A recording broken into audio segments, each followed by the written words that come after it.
والله يبقى معظم فيديوهات بكو دوباره ولی چون به دوباره در نفعی و که هم که در خواهد توسعه کنه دوباره دواتین ارولا کرد که از دیگه هست که خطابی بوده و خاندوان گواره پیوتیکا گواره که تایبتمند بواره هلبسته و جبرکو مبفردیت ام بواره هلبسته جاره که دی اوه والاتیا کود بواره هلبسته ده جلای بلابونا گواره و پر بکن جبرکو هر گواره که در کتی یه هاتی راوستاندن جبر گلک اگرن مادی ما وکی دسته کن ویسر و فردیت ام جاره که دی زندی بونه که بخینه وی بواری و خوشحالی و دستگاه اسپیرس وکی پشتوان سرکی خلوی پروژه گیری خودان انشالله ما البره بو گلک جمارت بهت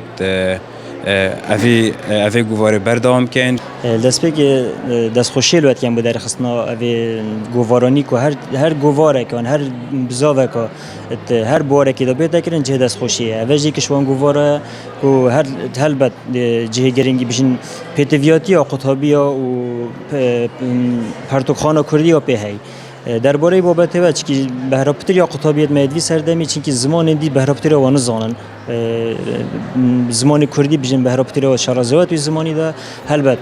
برگران رو لگه گرنگ دیده ده هبتن چی که اف برهمت که بجن شلای خلقی که بیانی و هاتی نه برهمینان دوی گواره دا زمان کردی برگرن سر زمان کردی جهد از خوشیه بتن اکی ما برینگی چی گویی چی که قطابی ما بشه وقتی گشتی زمان دی نزانت لا و دبته قناق که گلک بجن پنگا و که گلک باش که زانیاریال سروان بابت کم کن پرکا برگران و دوی گواره داده انجام دان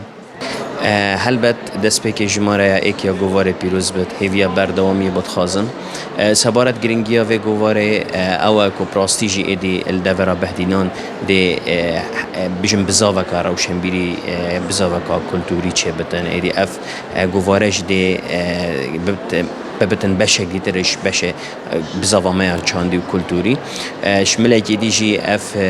گوار چندین لکولینت باشته دنه هر وصا ام بشن هلبسته دنه بشه ورگرانه ده هیا اش برویه که خواندوان بورن جدا جدا شن مفایجی ورگران تایبتی قطابی انسان کوی با مسئله وانن خوین جدا جدا شن مفایجی که باجی ورگرن و ام دست خوشی که تایبت لید کن هیوی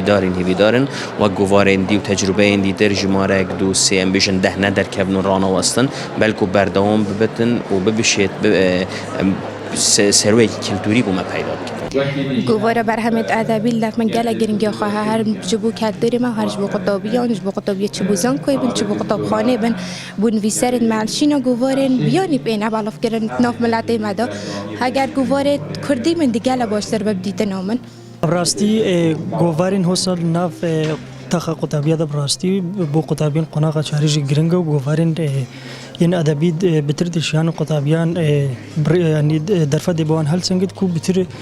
برهمن خو بلا بکنو بترشیان خو دیار بکن